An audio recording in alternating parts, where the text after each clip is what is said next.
First up this Wednesday, a controversial new law in Denmark that's drawing new attention to Europe's refugee and migrant crisis. Because of war, poverty, and instability in other regions, more asylum seekers are entering Europe than at any time since World War II.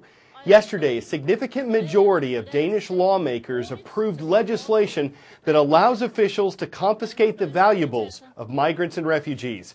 Cash, watches, phones, computers, jewelry. Things worth more than $1,400 may now be seized by Danish officials. But sentimental items like wedding rings or portraits will not be taken. A Danish lawmaker says everyone in his country receives free health care, elderly care, education through college, language training, and that this ensures that migrants who are able will contribute financially to Denmark's society. But the United Nations says the law violates the migrants' dignity, and human rights group Amnesty International says it reflects a dismal race to the bottom by European countries responding to the refugee crisis. With so many refugees, combined with some high-profile crimes blamed on them in Europe, supporters and critics of Denmark's law say it's more about discouraging them from entering Denmark. Similar laws exist in Switzerland and Germany. One factor driving millions of refugees into Europe is violence in their homeland. And for some of them, especially those from Syria, it's connected to what's known as the Arab Spring. Next today, we're telling you how that started 5 years ago in the North African nation of Tunisia. The Arab Spring is an uprising that transformed the Middle East.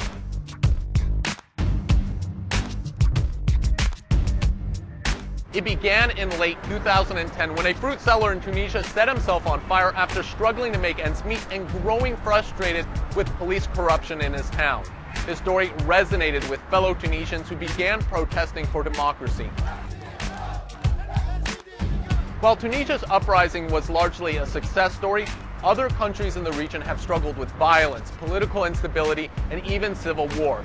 Egypt's president stepped down just weeks after protests broke out on January 25th. More than 800 people were killed during the revolution.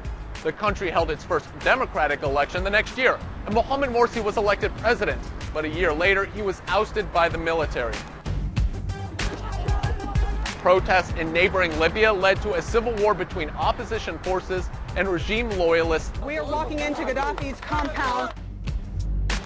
Even though its leader, Muammar Gaddafi, was ousted, the country remains in chaos. The state of lawlessness has given ISIS a foothold in Libya. The country is also struggling to crack down on human trafficking.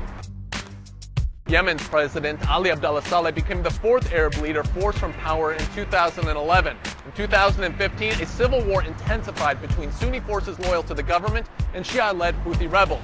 The deadly conflict was further complicated by regional players turning the conflict into a proxy war. While many other Arab countries also experienced uprisings, Syria was hit the hardest. Protests in the country led to a 5-year-old civil war with no end in sight. The conflict has displaced millions and killed more than 250,000 people, according to the United Nations. What started as an Arab Spring, hope for a new wave of democratic reforms, has unfolded into something entirely different, the effects of which will be felt for generations. Really excited to see a school in Ireland was picked for today's roll call. First time that's happened. We're visiting County Laois. A very warm welcome to our viewers at the Heath National School. Thank you for making us part of your day. Next to Burlington, Kentucky, just a stone's throw from the Ohio and Indiana borders, the Trailblazers are blazing away at Camp Ernst Middle School.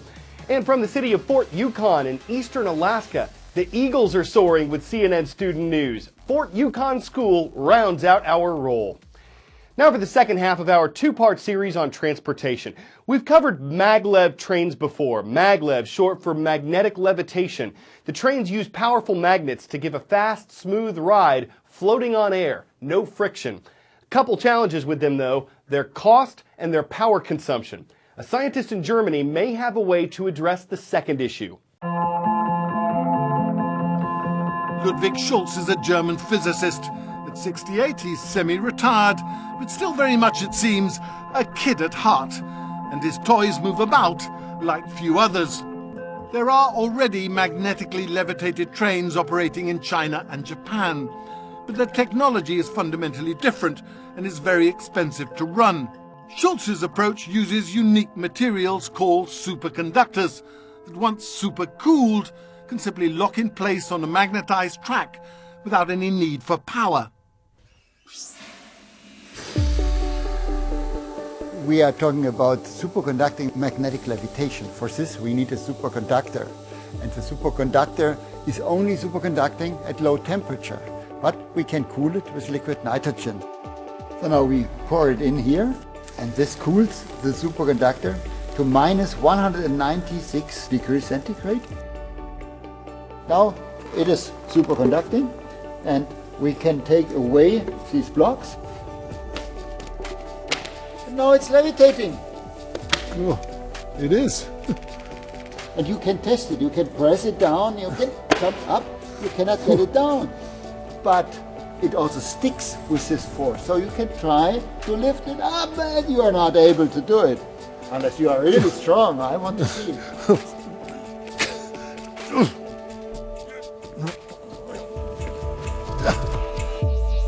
With a pair of superconductors embedded inside, it was time for a ride, a two-seater runabout, or rather floatabout, the Supertrans. Me here.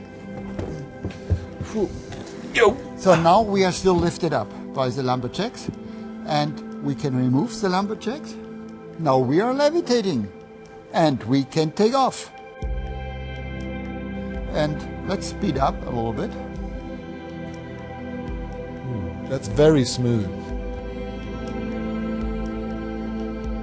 Round and round we went on that 80-meter track, silently. Although we are some way off from being able to glide down the street on a hoverboard like Marty McFly, Schultz is working with a German company, Fester, to develop the technology further. Scientists say sleep plays a role in how well we learn and remember. It's not just about getting enough sleep to process new information. It's also that during sleep, our minds somehow take the new info that we already learned during the day and put it in a memory bank. Now, if you throw a compliment into the mix, a study found that learning kicks into a whole new gear. You know, giving compliments isn't just a good way to get someone's attention. It's an easy way to make someone feel good, even make yourself feel good. But in your brain, it's actually a lot more complicated than that. In fact, I want to tell you about this fascinating study that came out of Japan. People were asked to learn and perform a task, and then were separated into 3 groups. The first group included an evaluator who would compliment participants individually. The second group consisted of individuals who would watch another participant receive a compliment. The third group was then asked to evaluate their own performance. And when the people were asked to repeat the exercise the next day, the group that received direct compliments from an evaluator performed significantly better than the people in the other 2 groups. What the authors concluded was that to the brain, receiving a compliment is as much a social reward as being rewarded money. In fact, the same area of the brain, the striatum, is activated when a person is rewarded with a compliment or cash. Now, strange as it sounds, researchers think compliments serve as a catalyst for better skill consolidation during sleep. Praise, they say, provides a memory boost for the brain to more efficiently learn while sleeping.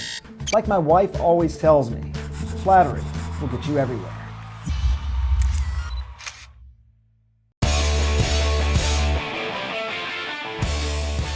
Makes sense that a race is easier when you have 4 legs.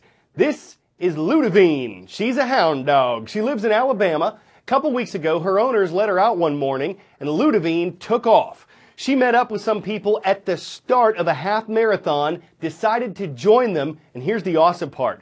Even though Ludivine stopped to sniff some other animals and play in the water, she finished the whole race in 7th place out of 165 runners.